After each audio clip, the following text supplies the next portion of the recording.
Walang kakaba-kaba. Yan po ang pakiramdam ni Chief Justice Renato Corona sa bisperas ng kanyang pagtestigo sa sariling impeachment trial. Handang-handa na nga raw at buo ang loob ng punong maestrado. Katunayan, hindi na raw siya nag-practice ng sasabihin kasama ang kanyang mga abogado. Saksi si Lia Manyalak del Castillo. Basta ka? Okay lang? Okay ka? Ikaw sir, kamusta ka? Okay din. Hindi po kayo kinakabahan for tomorrow? Walang kakaba-kaba.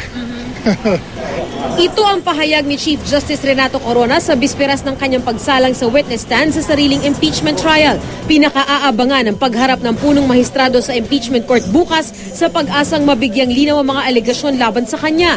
Kabilang na ang umano'y milyon-milyong dolyar sa ilang bank account. Gayon din ang pagkiling daw ni Corona sa kampo ni dating Pangulong Gloria Arroyo sa paglalabas ng Supreme Court decision pabor sa pag-alis nila sa bansa. Sabi ni Corona, ipinagpapasa Diyos niya ang lahat. Sa misa sa Korte Suprema kanina, dalangin ng kapwa Batanggenyo ni Corona na si Lipa Archbishop Ramon Arguelles sa pinangunahang misa, magkaisa na ang bansa.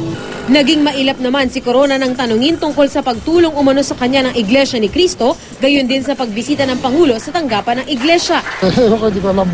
Sa gitna ng ipinahayag na kumpiyansa, hindi na raw nag-practice pa si Corona kasama ng kanyang mga abogado. Kaya mismo ang defense panel niya, hindi raw alam ang mga isasagot ng punong mahistrado sa paglilitis bukas. May mga bagay na hindi na namin pwedeng pakialaman, hindi na namin pwedeng ipaliwanag.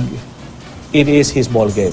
Ang pagsalang bukas ni Corona sa witness stand, sasabayan ng pagkilos bilang suporta ng ilang empleyado ng Supreme Court. Tulad ng sinabi niya, walang iwanan at hindi siya bibigay sa pressure ng Malacanang at mga invento lang. Ang prosekusyon naman, nagsagawa raw ng mock trial bilang paghahanda. Mangunguna naman sa cross-examination sa punong mahistrado si Lead Private Prosecutor Mario Bautista, katuwang sina Attorney Arthur Lim at Jose Justiniano. The prosecution is confident that we have presented a very, very strong case against the Chief Justice. Maging ang mga senator judge excited na sa magiging testimonya ni Corona.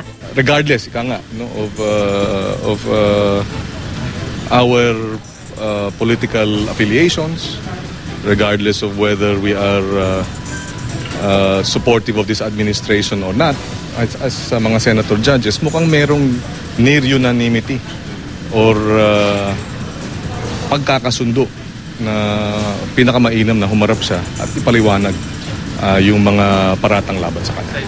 Tignan natin, lahat ang bansa ay nag-aantay ng paliwanag sa lahat ng mga aligasyon na ilinalagay sa harap ni Chief Justice Corona. Handang-handa na rin ang seguridad sa Senado. Ang mga relihista hindi raw palalapitin at hanggang film center lang papayagan, makakorona man o kontra. Yung mga banner po, yung mga kamiseta, please don't wear them when you come to the session hall. We will not allow this. Let's say, I am anti-corona, I'm pro-corona. Hindi po pwede yun. Ako si Lia Manyalak del Castillo, ang inyong saksi.